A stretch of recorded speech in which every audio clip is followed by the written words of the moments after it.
On November 1st, the Federal Milk Marketing Order for California officially began operations. It represents the culmination of hard work from every dairy producer organization in the Golden State. With nearly 20% of the nation's milk supply, the new Order 51 will not only impact California, but its influence will no doubt be seen across the country. The occasion was noted on November 7 with an industry gathering at the lovely farm home of Cornell and Terry Kasbergen near Tulare. Neighboring dairymen, representatives of the 3 major milk co-ops, and USDA leadership were all on hand.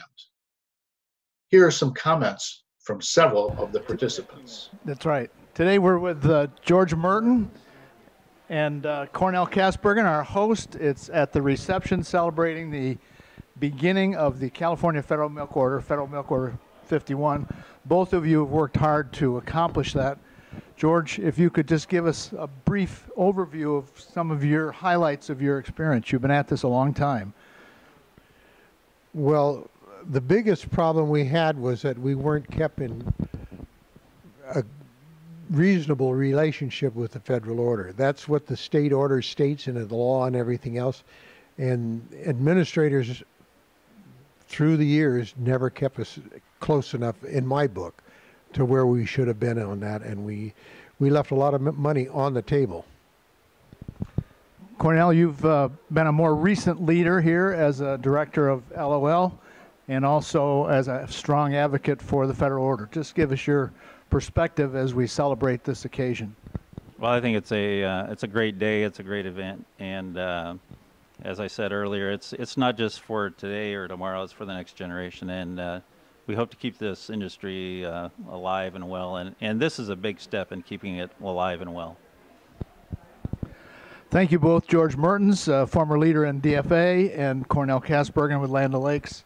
We're at the reception for the Federal Milk Order in California, Federal Order 51. This is Joel Hastings with Dairy Business.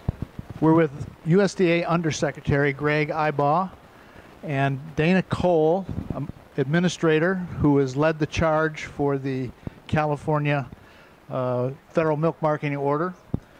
Welcome both. Mr. Undersecretary, just give us your overview from a Washington perspective that the department has on this momentous event. Yes, this truly is a history-making event. Tonight we're here celebrating the kickoff of our 11th. It's the 51st marketing order, but it'll be the 11th one that's in place now in America.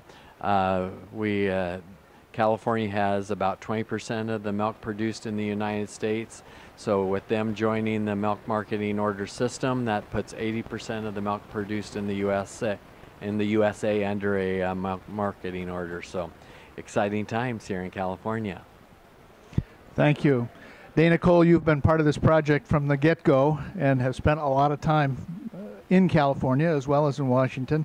Just give us your reaction at this point.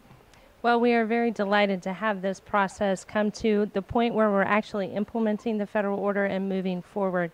The dairy producers in the state of California expressed their interest in the system. They got legislation through. We went through a very public rulemaking process, brought a lot of transparency to the industry, and we are finally able to move forward with a new system for the state of California in their dairy industry.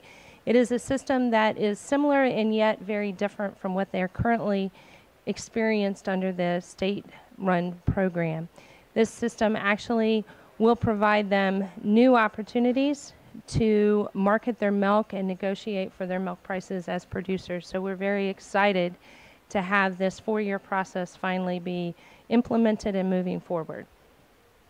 Thank you very much. We're speaking with 2 officials of USDA who've been very instrumental in setting up the California Federal Milk Marketing Order. This is Joel Hastings with DairyBusiness.com.